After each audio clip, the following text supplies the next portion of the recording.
Welcome back. This is Wisconsin Shoe Guy, and today we're going to catch up a little bit on some shoe reviews. Now, I haven't done shoe reviews in a while, and part of the reason for that is I've been on such a tear with acquisitions that I haven't had time to wear the shoes that are in my rotation to the extent that I really feel comfortable reviewing them. So I'm going to start a rotation of the shoes that I recently bought so that they all get another wear. But I want to open up some questions for you who watch the channel to understand really what you're looking for when we do shoe reviews. Now, I've been contemplating with ways of defining quality in shoes. And, it's very difficult when you're talking about 120 different shoes from 40 different makers. How do you decide what is the best quality versus the worst? What's important, right? Is the stitch density along here important? Is the amount of creasing important? Is the stitch density on the sole important? Is the way that they construct the sole important? The way they paint it important?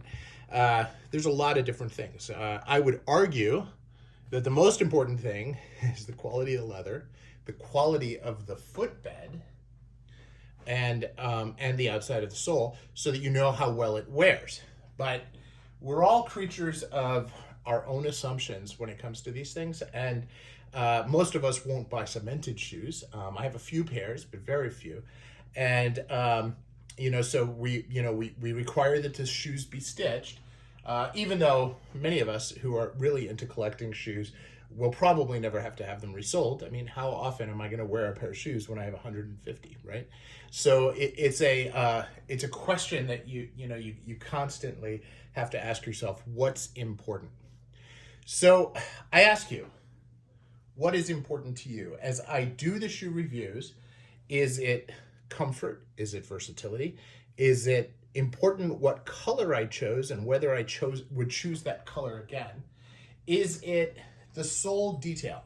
There's a lot of different sole detail on the shoe, but you choose that when you buy the shoe, especially if you're like me and you MTO a lot of shoes, but you don't necessarily need to. After you're wearing it for a while, that doesn't necessarily impact the quality, right? So, and nor does it necessarily impact the feel of the shoe, right? So, when you want a shoe review and you want to understand, hey, what is this shoe all about? What's important? So let's take this shoe. This is a Norman Villalta Marsala, and it is, excuse me, not Marsala, Eduardo. Marsala is my boot. I misspoke. And the Eduardo is a single eyelet derby. Now, this means that the fit on the shoe has to be very precise. Why? Because the lacing doesn't hold your foot in. The shoe holds your foot in, and the lacing is for show. So when I first got the shoes, I wrote to Norman, and I said, hey, these are quite tight. Is that okay? And he wrote back, or his team wrote back, and they said, yeah, that's actually good for this particular shoe. Let your foot break into it. As you break into it, it will feel better. And they're right, it does. And now, I mean, it's one of my favorite shoes to wear.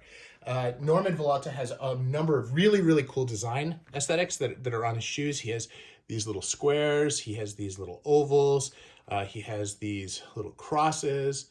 And the outside of the shoe and the inside of the shoe always have subtle differences, which I just think is so cool. But again, I could talk about the lining leather. I could talk about the upper leather. I could talk about the amount of creasing. And by the way, this creasing is not bad. I know a lot of people would be upset with it. And I haven't polished it for the review. I can always do a fresh coat of polish for the reviews too, if that's what you want. But, that's my question. What is important? What do you care about? It's not about how I am going to compare the shoes when I write a book and pull all this together, because I have a system for that, and it's going to be on leather quality and sole quality and the craftsmanship and the number of people that touch the shoe through the production process. There's a lot of different pieces of it, and when you get into the really, really high-end shoes, you need something that's distinctive, because they're very, very close and they're all very, very good, right? But for a standard shoe review, for what you want to see, I need your help. So let me know. Put in the comments below what is important to you. Is it all about comfort? Is it about understanding fit? Is it understanding versatility of the style? Do you want to see swatches of fabrics that I'll wear with the shoe? Let me know your thoughts. I'm very anxious to hear from you, and thank you very much for watching.